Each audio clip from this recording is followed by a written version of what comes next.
Hello students, இன்றைக்கி நம்ம என்ன பார்க்க போகிறோம் அப்படின்னா சாப்டர் 12 இருக்க நேமிங் ரியாக்ஷன்ஸ் எல்லாமே நம்ம வரிசையாக இன்றைக்கி பார்ப்போம். இது எல்லாமே வந்து உங்களுக்கு 2 மார்க்கில் கேட்கறதுக்கு அதிக வாய்ப்பு இருக்குது.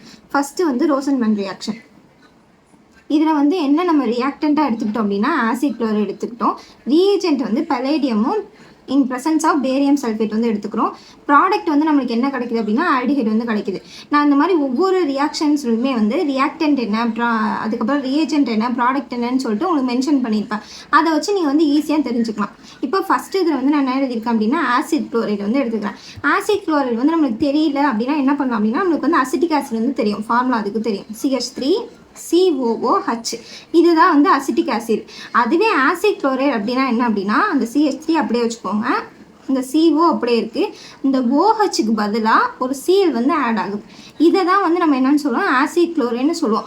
இது வந்து அசிட்டிக் ஆசிட்லேருந்து ஃபார்ம் ஆகுறதுனால இதை வந்து அசிட்டைல் குளோரைடு அப்படின்னு சொல்லலாம். ஸோ இப்போ நம்ம வந்து ஆசிட் குளோரைடு எடுத்துக்கிட்டோம். ப்ளஸ் இது வந்து ரிடக்ஷன் ரியாக்ஷன் அப்படிங்கிறதுனால இங்கே வந்து நம்ம H2 வந்து ஆட் பண்ணியிருக்கோம். இப்போது இந்த H2ங்கிறத நம்ம இங்கே ஒரு H இப்படி பண்ணலாமா? இது வந்து என்ன ஆகுது அப்படின்னா இந்த Hம் இந்த Cலும் சேர்ந்து HCl வெளில போயிடுது. பேலன்ஸ் நமக்கு என்ன இருக்குது, CH3 C double bond O, இங்கே இன்னொரு H இருக்கா, அந்த H வந்து இங்கே ஆட் ஆகிடும். அதான் இங்கே எழுதியிருக்கேன். இப்போ இதுக்கு பேர் என்ன, அசிட்டால்டிஹைட். ப்ளஸ் வெளியில் வந்து நமக்கு என்ன ரியாக்ஷன் போயிடுச்சு அப்படின்னா HCl வந்து ரிமூவ் ஆகி வெளில போயிட்டு இதை தான் இங்கே கொடுத்துருக்கேன். ப்ராடக்ட் வந்து நம்மளுக்கு சொன்ன மாதிரி அசிட்டால்டிஹைட் வந்து நம்மளுக்கு கிடச்சிருச்சு. Next reaction Stephens reaction. இதுலேயும் வந்து ரியாக்டன்ட் என்ன, ரியேஜென்ட் என்ன, ப்ராடக்ட் என்னன்னு சொல்லிட்டு வரிசையாக கொடுத்துருக்கேன்.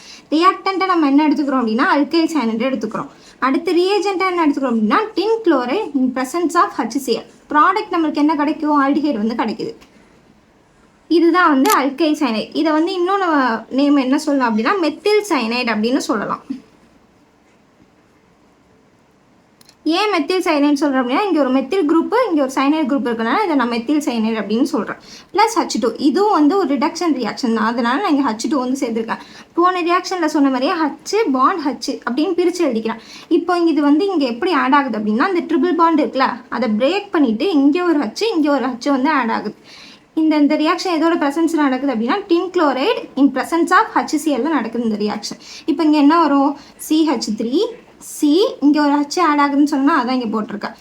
டபுள் பாண்ட் இங்கே ஒரு H ஆட் ஆகுது, அதுதான் இங்கே போட்டிருக்கேன். வந்துடுச்சா? இதை வந்து என்னன்னு சொல்லுவோம் அப்படின்னா இமைன்ஸ் அப்படின்னு சொல்லுவோம். திரும்ப நம்ம என்ன பண்ணுறோம் அப்படின்னா ஹைட்ராலிசிஸ் பண்ணுறோம். ஹைட்ராலிசிஸ் பண்ணுறப்ப இந்த டபுள் பாண்டையும் நம்ம பிரேக் பண்ணுறோம். பிரேக் பண்ணுறப்போ இங்கே ஒரு O இங்கே ஒரு H2 அப்படின்னு வந்து ஆட் ஆகும். அப்போ நம்மளுக்கு என்ன கிடைக்கும், CH3 CHO ஆட் ஆகுதா, O ப்ளஸ் NH இருக்குது, 2 H சேர்ந்தா NH3 அப்படின்னு கிடச்சிரும். நம்மளுக்கு ப்ராடக்ட் என்ன கிடச்சிருக்கு, அசிட்டால்டிஹைட் வந்து கிடச்சிருக்கு. NH3 ரிமூவ் ஆகி வெளில போயிட்டு. நெக்ஸ்ட் ரியாக்ஷன் எட்டாட் ரியாக்ஷன். இதில் வந்து என்ன ரியாக்டர் அப்படின்னா டொலியன் தான் நம்ம ரியாக்டண்ட்டாக எடுத்துக்கோம். இதுக்கு இன்னொரு நேம் என்ன அப்படின்னா மெத்தில் பென்சீன் அப்படின்னு சொல்லலாம். ரியேஜென்ட் வந்து என்ன எடுத்துக்கிறோம் அப்படின்னா chromyl chloride in presence of carbon disulphide. Product வந்து நம்மளுக்கு என்ன கிடைக்குது, பென்சால்டிஹைட் வந்து கிடைக்குது. டொலியன் வந்து நான் இங்கே எடுத்திருக்கேன். இதை ஏன் மெத்தில் பென்சின் சொல்கிறோம் அப்படின்னா ஒரு பென்சின் குரூப்புக்கு மேலே ஒரு மெத்தில் குரூப் வந்து ஆட் ஆகியிருக்கனால மெத்தில் பென்சின் அப்படின்னு சொல்கிறோம்.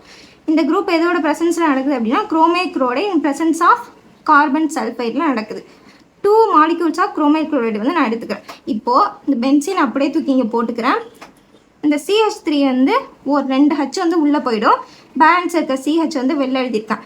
இப்போ இங்கே குரோமைட் குளோரைடு இருக்கா, இது எப்படி எழுதியிருக்கேன் அப்படின்னா இந்த 2 O இருக்குல்ல, அதில் ஒரு ஓவை இங்கே போட்டிருக்கேன். CR அப்படியே இருக்குது. 2 ஓவில் ஒரு O இங்கே போட்டால் இன்னொரு O இங்கே இருக்குது. பேலன்ஸு இங்கே ஒரு H தான் போட்டோம் இல்லையா, CH3 இங்கே இருக்குது. ஆனால் நான் இங்கே ஒரு H தான் எழுதிக்கேன், மீதி 2 H இருக்கா, அது இங்கே ஒரு H போட்டேன். பேலன்ஸ் Cl2 இங்கே இருக்குது, ஹோல் ப்ராக்கெட் 2ன்னு போட்டேன். அப்போது இங்கே ஒரு H இங்கே 2 H 3 H மொத்தம் வந்துருச்சா, 2 Oவும் வந்துருச்சு, Cl2 அப்படியே வந்துச்சு.